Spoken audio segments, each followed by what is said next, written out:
Excellency, in what way would the ambassador be able to describe the potential in the region? Is there cooperation between states?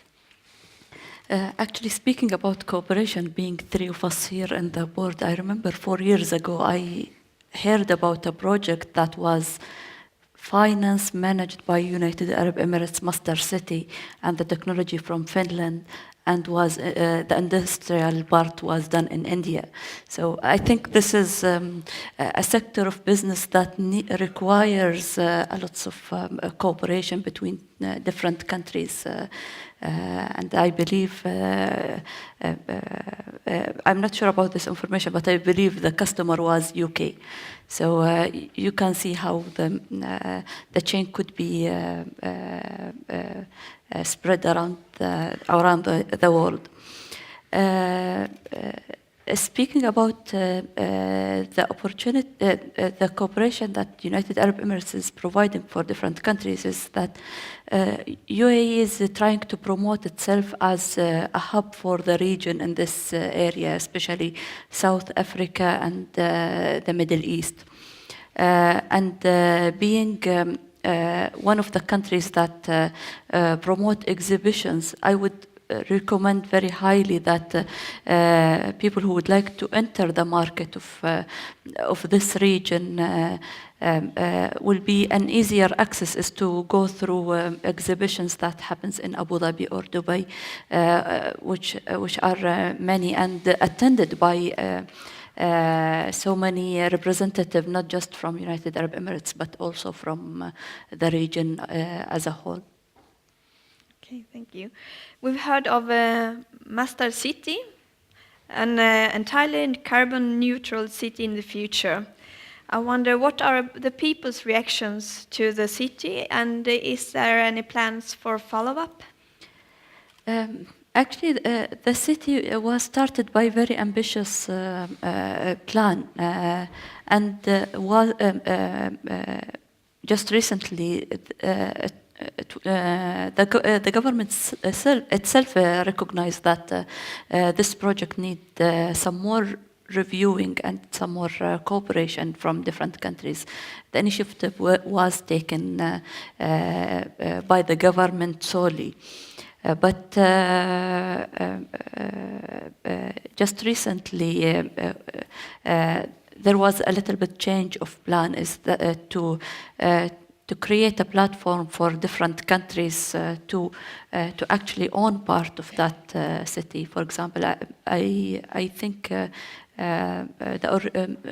there is, for example, a deal between United Arab Emirates and Switzerland to have its own block inside Masdar City and develop it to host Swiss companies and Swiss projects that serves the region. And the city was transferred to a free zone area where there is more possibilities for international business to work from that city. Okay, thank you. Mr. Raghu, India is one of the largest markets in the world and fast developing. What are the guidelines and requirements from your government? See, in fact, what we see from the... Thank you for the very interesting question, Lillimore. First, from the government side, yes, government has realized that the clean tech space and the green technologies is very, very important. In fact, one of the 12 national action plan, the green technologies and the green space has been put in the top priority. So it's one of the top 10 agenda points of the government of India. Second, in terms of renewable energy, huge amount of government supports are being extended. For example, we have an aggressive solar mission right now to have 20 gigawatts by 2022. So that's a type of aggressive targets. And it has opened up for competitive bidding, and the price of the solar photovoltaic systems have come down very significantly. The cost of energy generators come down very significantly in India. So in other words, government is very aggressively supporting these measures, but the strategy of the government is let the private sector take the lead. And is to provide an enabling mechanism so that the private sector can come and invest. In fact, if you take water as one sector, hitherto, 98% of the investments in the water sector has been fundamentally done by government. Now it's very difficult for the government to sustain such activities. So now the trend is, now they are inviting the private sector, do it on a build, operate, own, and transfer basis. That is, you initially design, operate, and hand it over to somebody or hand it over to the government. So these are the type of systems that are happening, and I think these are becoming very financially attractive, and more projects are being put up. If you see the immense potential, in India we have only big cities have complete wastewater treatment facilities. There are a lot of small cities which do not have effective wastewater treatment. So we are inviting the private sector to implement on these lines. So these are the type of things that are happening. Okay, thank you. Would you please elaborate on the green building certification and why that is important? Yeah, I think one very successful thing we had in India was, from the private sector side, was on the green building movement.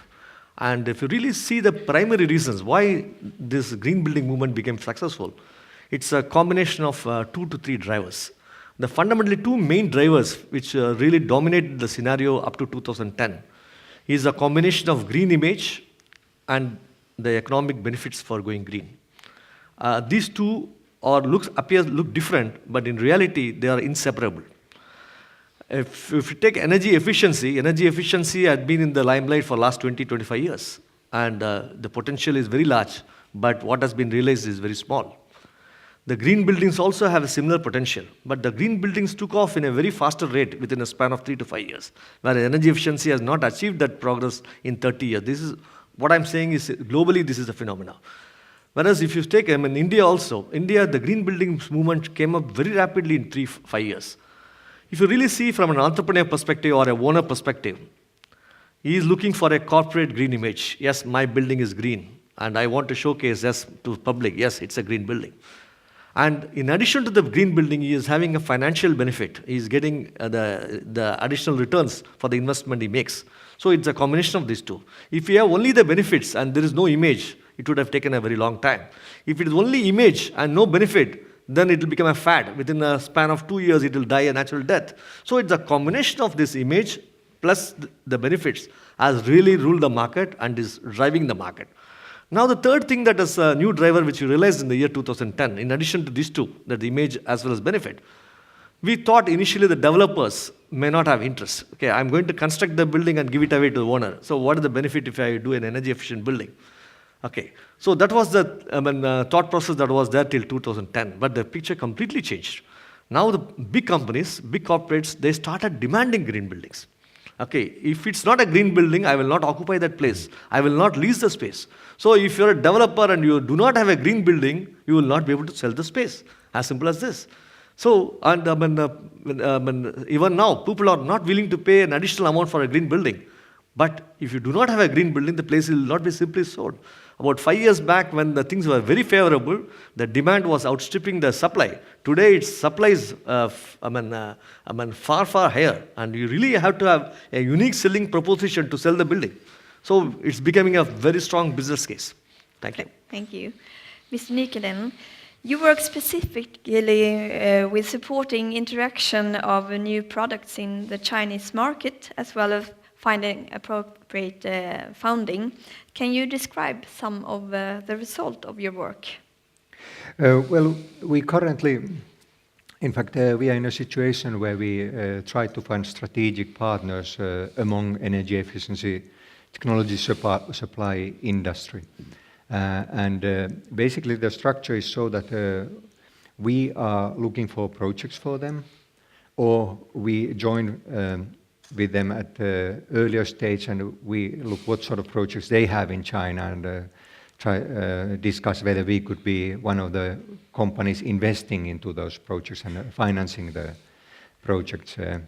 Of course, as I mentioned, we are working with the Juno Capital Group, and Juno Capital Group is also helping companies in finding collaboration partners and in financing their entry into the Chinese market. So, in a way, it's sort of an integral picture where we help the companies in finding projects and we finance their projects, while Juno is helping the companies in establishing themselves into Chinese market and finding required partners.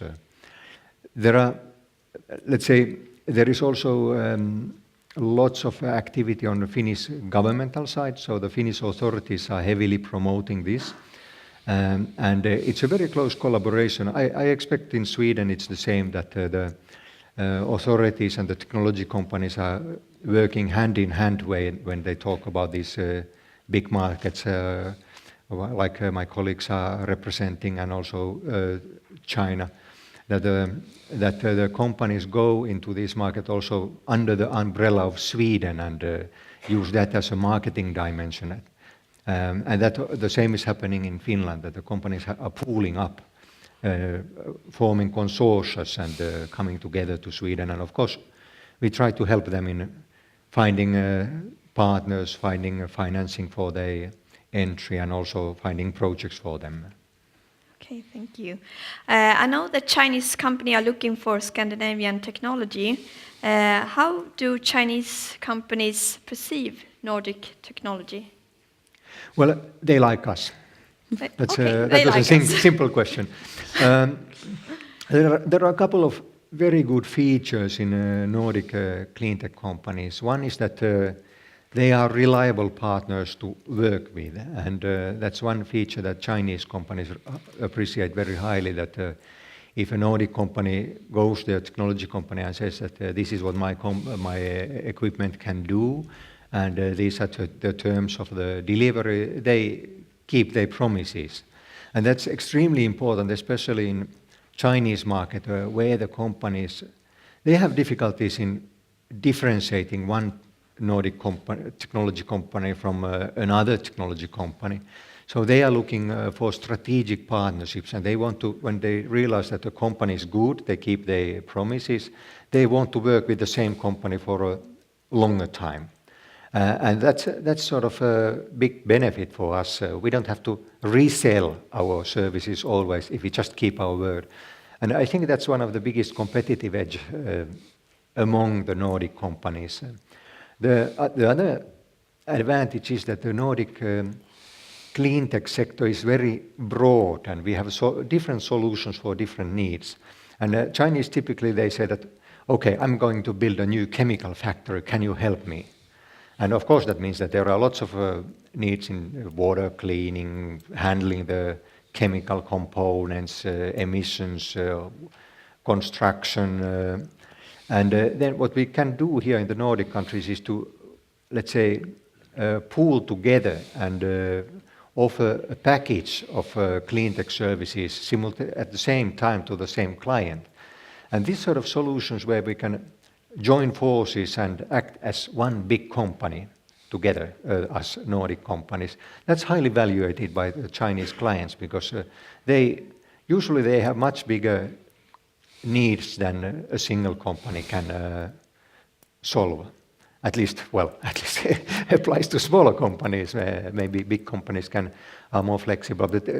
But working together is one of the big competitive edges also for us. The brand Scandinavian. Yeah, exactly. So they really like us, as I said. Thank you. So there is an importance to thinking globally right from the start when you want to succeed as an entrepreneur. In this room, I guess, we have plenty of entrepreneurs. So for a laugh, why don't we do a quick survey? How many of you are entrepreneurs? Please stand up. Quite a few. Thank you. And for those who are entrepreneurs, thinks globally and did so from the start, please remain standing, or please stand up again. Okay.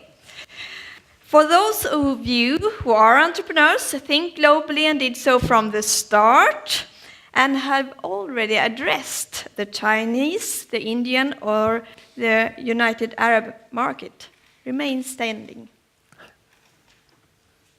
Okay, some of you have. And now you can be seated. After doing this little exercise, I hope we have some questions from the audience. Do we? Yes, please. Okay, good morning. Björn Jäderström, around Electronic. First of all, thank you to Mr. Nykänen for sharing his advice to the small startups here today. And I would like to toss that further to Mr. Raghupathy and Ms. Qassimi. So what would be your best advice for the startups here today to access the market in your home countries?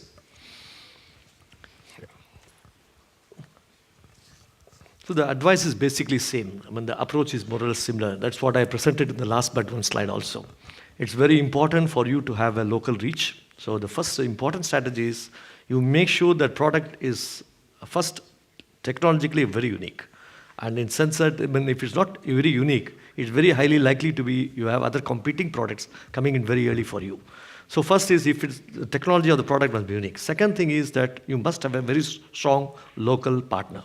And we being an industry association, we are common to everybody. We can identify and help you in terms of identifying a local partner.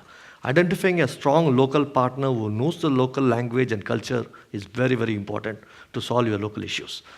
Then rest is, I think it's a sheer hard work and perseverance which can make it happen. Thank you. Thank you. We have time for one more question.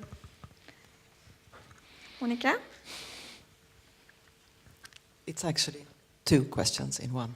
Okay. One for Her Excellency.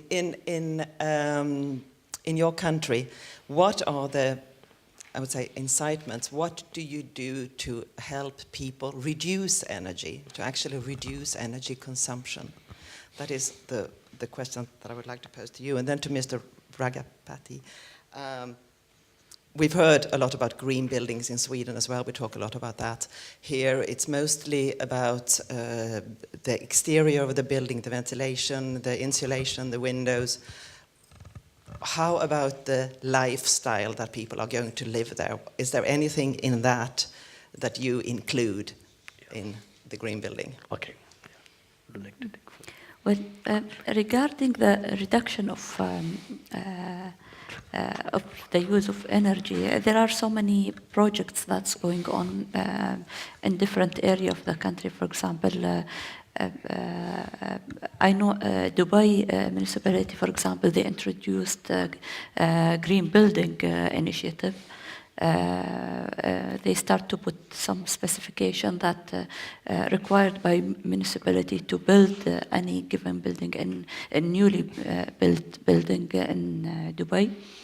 There are some public campaigns of the use of water and energy among among people of United Arab Emirates. Also, I know of another project in Abu Dhabi that they start to use the technology of mixing the air with water and to reduce the use of water in Abu Dhabi. You know, United Arab Emirates depends on desalination, and it's very highly high technology and using energy, and of course not a very environmentally friendly technology. So these are some of the projects that I know of. I don't know if there are other things that we are trying to do. Of course, initiatives like Masdar City, and I know there are some entire region. For example, we have the western region of Abu Dhabi. They are building 2 solar energy stations to support this region of fuel, even though the western region is known for its production of oil, but it will be run by solar energy, not by oil. So. Thank you. Time is running fast. Yeah, I had to answer. Okay. Thank you, madam. Thank you for a lovely question. And in fact, one of the major key selling point for a green building and the key benefit for a green building is also the improvement in quality of life and the productivity of people inside the building. This is fundamentally achieved because of 3 things. One is the green building is designed with complete natural light. Almost 90% or 100% of space in the green building is designed with natural light. Second, you compare a conventional building with a green building. In a conventional building, only few percentage of people or the owner of the building or the CEO of the building might have a view. Whereas in a green building, it is designed with 90% of the people have excellent view outside. They have view of greenery or view of nature. Third is the ventilation standard. In a typical building, when this building may also have the same difficulty. You walk in, you are fresh. After 2 hours, you do not know, you become tired. And invariably, the speakers here get blamed for that activity. It might be due to the accumulation of, actually the real reason might be the accumulation of carbon dioxide inside the room. People constantly inhale oxygen and exhale carbon dioxide. Over a period of time, the carbon dioxide inside the room accumulates. From a normal level of about 375 parts per million, it can cross about 1,000 parts per million. At about 1,000 parts per million, you have headache. You have what is called a sick building syndrome. In a green building, we have a carbon dioxide monitor which continuously monitors the carbon dioxide level. When it crosses 800 parts per million, it automatically pumps in more fresh air. So a green building, you have views, we have natural light, we have excellent ventilation standards. So this makes the people inside the building comfortable and makes them productive also. The average increase in productivity is about 14 to 16%. That has been recorded in Europe, it's recorded in US as well as India, Australia, etc. So if you are a service company which has got a people-intensive operation, 65% of the cost is in the salary of the people. And if you are able to increase the productivity by 10%, your payback period for a green building is about 1 month. Thank you. Thanks for the question. Thank you. Time is running fast. I've promised Magnus the last question. It's okay. You don't want it? Okay. We have explored some clean tech opportunities in fast-growing markets. I do want to thank Her Excellency, Mr. Raghu, and Mr. Nykänen for coming to Stockholm and sharing your initiatives. A big hand of applause.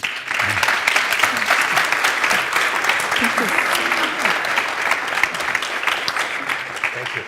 Thank you. Thank you.